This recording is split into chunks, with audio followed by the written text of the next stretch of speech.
Hello and welcome to GPTV on Tuesday the 21st of August. My name is Philip Kingston. And I'm Gary Pearce. And I don't know whether you've noticed this morning, but this is a revolutionary new edition of GPTV. Why is that? Because I'm back from leave? Well, is that what you can tell me? Pretty much this is the first time. Viewers, let me just introduce you to Gary Pearce, who's sitting on my left. Here it goes. Who has just come back from 4 weeks on the continent in Europe, going through all of the hot, sunny countries. I was only for 3 weeks. And then he came back and then went off to Vegas, and now he's back. How long are you in town for, by the way? Do you know, remaining fresh as your partner, and God knows who you as a partner, I need to stay fresh. That's the commitment I'm prepared to make to our business, Philip. And you don't have to thank me for it. But for me to remain vibrant and dynamic, that's what I'm prepared to do. Cross all oceans in search of freshness. But that's not the point to what I was saying about this is a new episode of GPTV, because I don't know whether you've noticed, Gary, but this one got lemons. What's going on with that? This one is filmed before a live audience. Oh, it is. We talked about the live studio. We did. We've got a.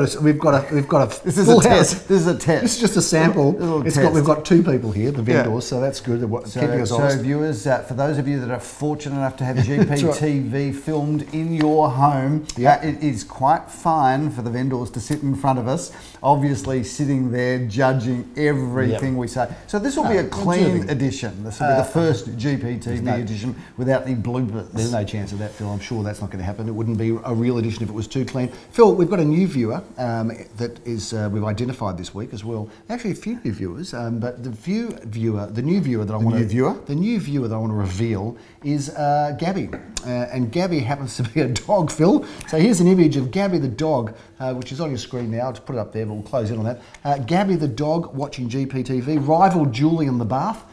So it's amazing who is engaged in our show, Phil. It's very popular in the canine community. Pretty sad when we've got to wheel out canine varieties of GPT viewers. But it is a hard-hitting show, and it's a show that we're excited to bring you. Hey, another thing I want to roll there. Yeah, it didn't look like it was going anywhere, really. It wasn't. I thought I'd save you. Phil, by the way, Leon, also, who's a regular viewer and often makes comments, did have a light-hearted little comment, a dig at me, saying, you know, we did it in our centre a few weeks ago when I was here. That was the Sky News edition. That was the Sky News edition. That was when I was last here, like probably in March. Anyway, we did do an edition there in the centre, and it was actually his idea, Philip, and we didn't give him any credit. And when I said we should, he said, oh, don't worry about it, but you know, thank you, Leon, because he said we should do it there. Okay, which was also good.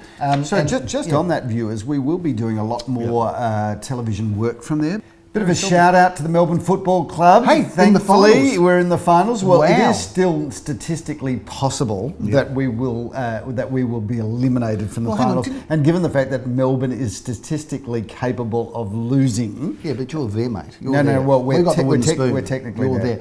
Well, you're there in the 8, aren't you? You can't get out of the 8. No, we can. We can. That's why I'm saying it's statistically possible that we get knocked out. But shout out to the Melbourne Football Club, who finally got themselves over the line. Didn't the doggies win from 8th? I think the doggies they won the grand final. They did, I'm getting a verification nodding here from our street vendor. They won from the 8th, so anything can happen once you're in. It's like you've got a ticket in the lottery, Phil. They say Melbourne is the surprise package, and if there's anybody that could do damage in this finals, it will be the Melbourne Football Club. Having said that, I have no faith in that happening whatsoever. There is one certainty in football this year. Go on. That is that we're going to get the wooden spoon, Carlton. Unfortunately, we've got it. It hasn't been much of the season. Hasn't been much. Anyway, that's the football wrap-up. Happy birthday to Jacob Kingston, 24 yesterday. How good is that? And viewers, if you are watching the show, I held him in my hands. He's a little baby like that. No, he's born premature and he's gone on to have a fabulous life so far. But having said that, viewers, look, I know 24 is young. Having said that, I was engaged to be married when I was 24.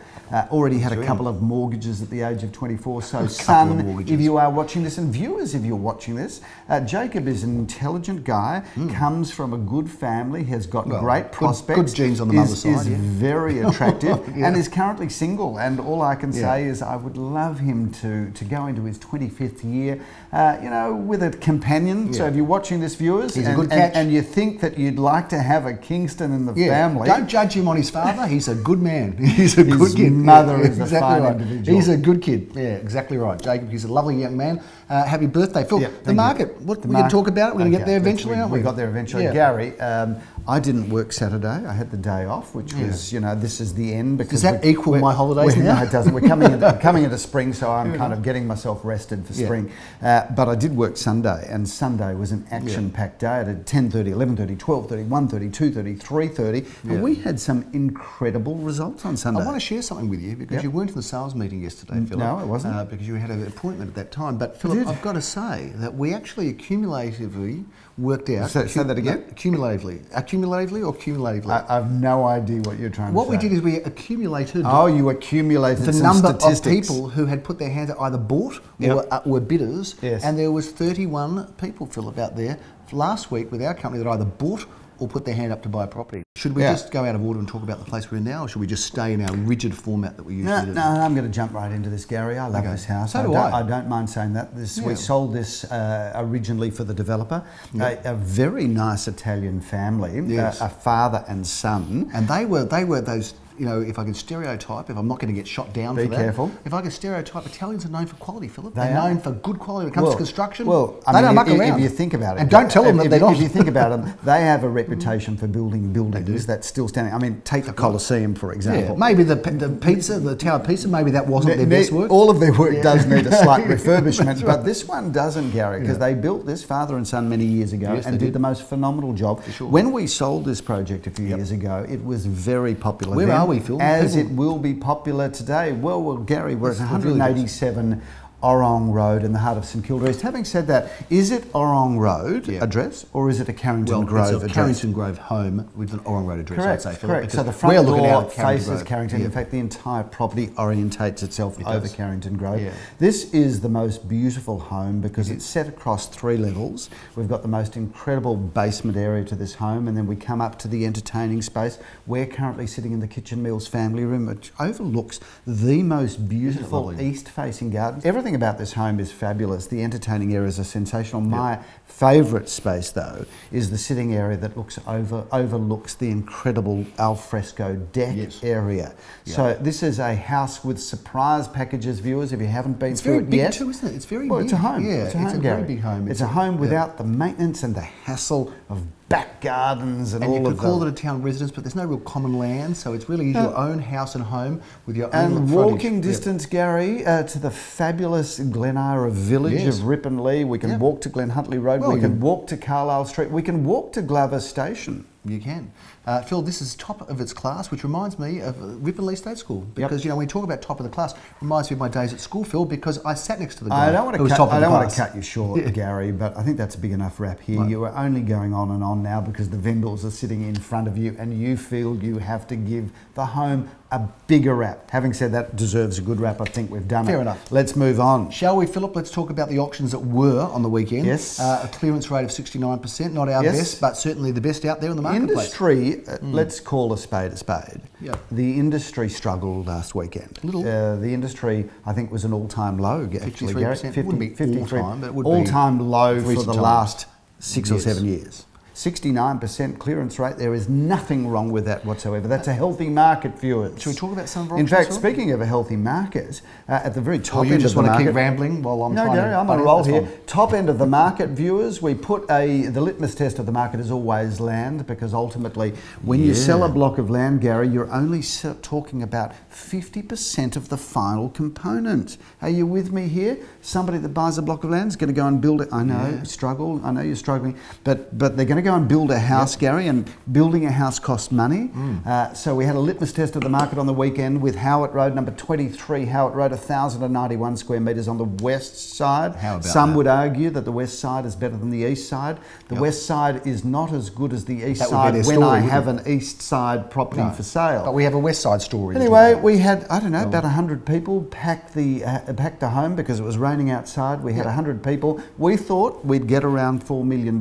Price is undisclosed. Thank you, I'm glad. But I thought you were going to blab. I can tell you this, Gary, The sale at number 23 was the highest priced parcel of land ever sold in Howitt Road. It was, and probably in Caulfield for that size, Philip, I think. Has there been a bigger sale? Having said that, the buyers of that were very astute, because I think there's probably maybe one other parcel on that side of the road available for sale. But so, an interesting list of buyers, Philip. We had 4 bidders right up there in that $4 million plus range. Interesting assortment of buyers, Philip. Yes, Gary. We had cross-section. We had an interesting cross-section. We had an Asian bidder who was new to the area. Two Asian bidders as well, Philip. So it is an interesting story, and it's an interesting sale, and it's a record price, and that's what can happen, Philip. So on one hand, we've got the market where we say, oh, there's difficulty. Well, on the other hand, we say it was a record price. Having said that, I think it was the right price. It was a strong price, but it was the right price. Shall we move on to some other sales, Philip, that weren't necessarily as valuable, but still very exciting? Yes. We had one in Inkerman Road, Philip, 667B. I did come down, check you out on that one, Phil. You did, Gary. And you did a good job. Look, I've got to tell you, here we are sitting here on a Tuesday morning. Out of order. Look, I've got to tell you that some clients love us, Gary. Not all, but some. How about this, Gary? Well done, Darren, Philip and Eliza. The Gary Peer team provide us with an excellent full-service house sale experience, from photos, furniture, market analysis, the whole thing. Price guidance, bear with me, and ultimately to a very smooth auction sale. Darren Krongold led the process professionally and was easily available for discussion throughout the campaign and kept us up to date at all times. Having said that, the crescendo is coming, Gary. Philip Kingston excelled as an engaging and entertaining auctioneer, and his keen eye for detail was much appreciated. He is charismatic. You're not going to read the whole Gary, thing. can I Don't finish even this? say that. He is charismatic. He is handsome. He doesn't say any of that. Okay.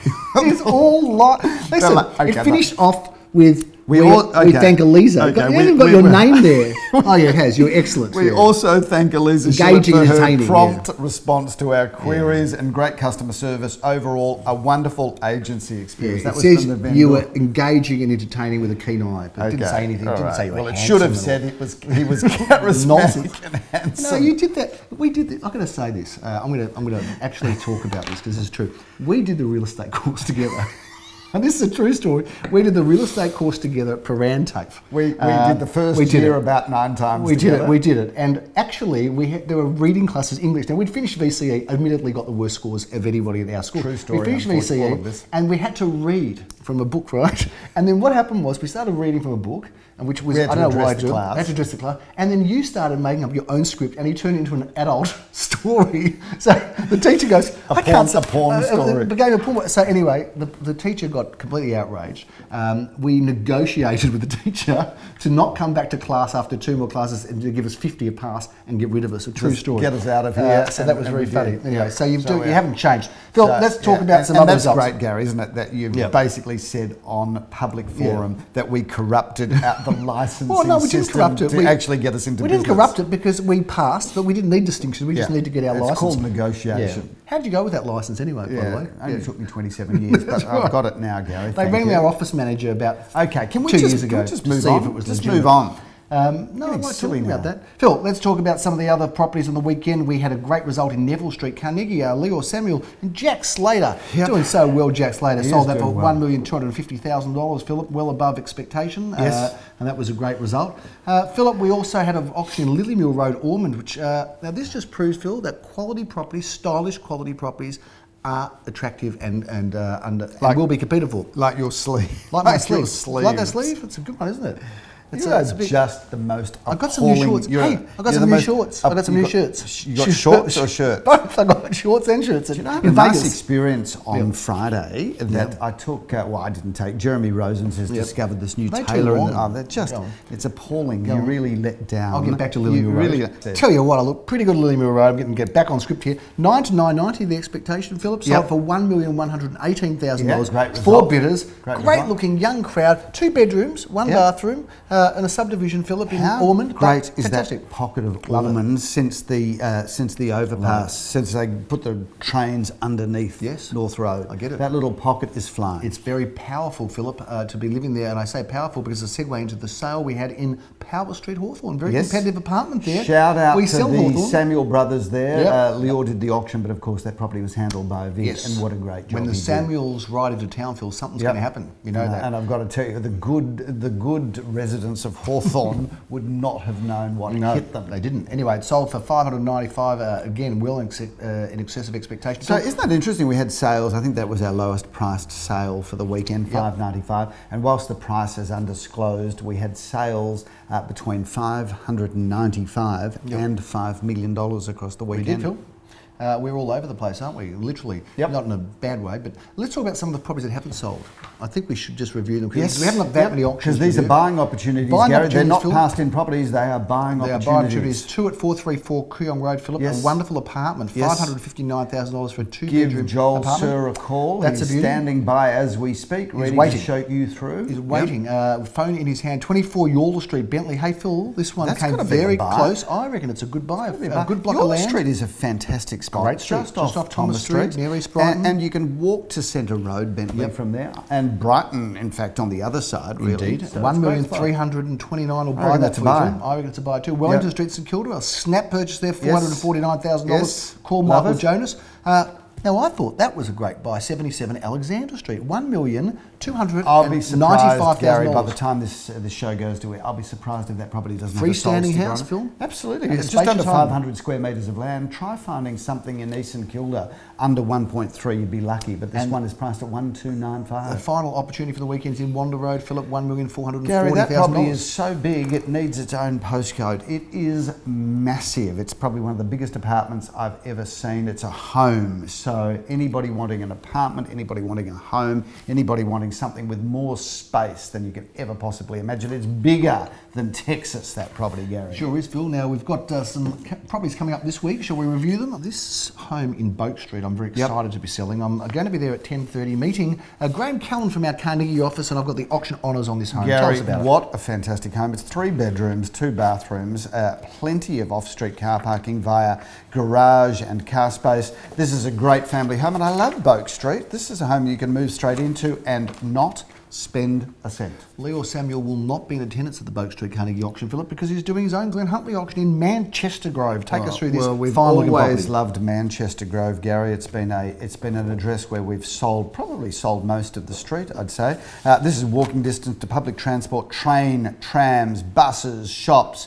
3 bedrooms, 2 bathrooms, lock-up garage, another car space, immaculate. Move straight in, get on with life. Phil, that's our wrap for Saturday. It's a short, Saturday, was it? Easy, short, light day, Phil. Yep. Sunday, we are going to be at 11:30, 1 at 35 Dickens Street. Heavens to Dickens, what a great apartment this is, Phil. Well, we love Dickens Street. This is, Gary, our old stomping ground where we started our career in Elwood. 2 bedrooms, 1 bathroom, 1 car space. Kilda, Philip. You've got Kilda. You've got to love these 70s apartments. But we started in 60s and 70s apartments with its parquetry floors and its white walls. We know that they are great buying opportunities. And that's a great block. We know it well, Philip. Right opposite the park there. Yes. Philip, Ward Avenue, a very tightly held, small, prestigious street in Caulfield North. I've got the auction honours at 11:30 a.m. You are very lucky, Gary, because this is a showcase property. Number 8 Ward Avenue is a Selwyn Blackstone architectural phenomena, this home, designed beautifully by him for the owners who basically had a brief to the architect that they wanted the best of everything. And I've got to tell you, they got it there, Gary, because this is 4 incredible bedrooms, 3 glamorous bathrooms, and entertaining areas that are palatial. I would urge viewers to go online and have a look at the video tour that I've done there, because it really does show the extensive nature of this home. It's got a north-facing back garden, and I must say, when I was in the back garden, Gary, it's got a real Port Douglas feel to it. Bit of a vibe and there, you should know Port Douglas because you spent many a lovely family holiday in Port Douglas, getting reacquainted with your family. If you just bought this house, Gary, you would have just had probably a better relationship with the family that you do. Thanks so much for that, Phil. Didn't think I had a problem there, but thanks for identifying one where there wasn't. That's good. No problem. Yeah. Happy to help. Happy to point out things that do need some attention. You're a very helpful friend. That way. I don't deserve you, Phil. You absolutely don't. It's the first I definitely don't. think you've said it is true. GPTV. I definitely don't deserve you. 380 Alma Road. Come Phil, on, can you move this along? We wrapped that one up on Sunday afternoon. We're looking forward to that. Jeremy Rosen's auctioning for Glen Bricker. Yes, he's a busy man. He is a busy man. They're both he's busy doing men. so phenomenally well together with his team of Josh and Billy. But this is a great property, Gary. 3 bedrooms, 2 bathrooms, off-street car parking. That is the Paris end of Alma Road, Gary. We love referring to the Paris end. You see people on their bikes with their croissants, their berets. You do. You see a lot of those French. You see French lovers strolling along Alma Road, but they can stroll there to Glenferrie Road and High Street and to the Malvern train station, the tram and Dandenong Road. It is a great spot, and I do love that position. And this is what we would describe, Gary, as having a picture postcard perfect facade. It's a beauty, isn't it, Philip? We know that house too. We've been involved with it before. And that's a big wrap, Phil. There's all the houses there, all the sales, all the results. That's all the nonsense. We've got dogs watching the show. We've got people in the bath. We've got everything going on, haven't we? Actually, I tell you what, there's another person who I found out watches the show who's incredibly intelligent, and I was very surprised. Really? Yeah, like a heart specialist. Yeah. Really? Yeah. Oh, don't name the person. I won't. We won't name and shame anybody that watches GPTV. Maybe we should have a segment. But you realise viewers exposed. That's a viewers exposed segment. That's a viewers exposed segment. We can give you a prize for the best. I reckon the best little 10-second video snap of a intelligent viewer, right, sitting in a chair with GPTV either on their laptop or on their iPhone. Why don't we encourage people to send it in? Because we've got the dog, we've got Julie in the bath. Now we can just keep going. Now that I think about this person, and we're not naming him, but that person is a cardiologist. Him or her. That person's a cardiologist. Do you know the VCE score that is required to become a cardiologist? I can't add that far, Phil. Well, you can't, but it is good to know that we do have an intelligent GPTV viewer. And his comment was, if you read between the lines, and there are a lot of lines, you can actually get a feel of what's going on in the market. So you'd have to be intelligent to read between our lines. Right. It's obviously some sense. Come on, you're waffling. Let's wrap it up, Gary. It's so much happening out there. We're about to hit spring. It's been a horribly cold winter, but spring is coming. I know it's been so cold because for me. when I went to pick up the newspaper this morning, as I normally go out to pick it up at 6:30 in the morning, it was much lighter. And I must say, as I'm walking down the path, thinking to myself, you know what? The good weather's coming. I'm invigorated. I'm excited. I'm going to be on holidays tomorrow. I don't have to suffer your ridiculousness for another 10 weeks. 10 days, not 10 weeks. 10 weeks. Thanks for watching another great week on GPTV. I'm Philip Kingston. I'm Gary Peer, and I will see you next week. He won't. Thanks for tuning in. Have a great time without me.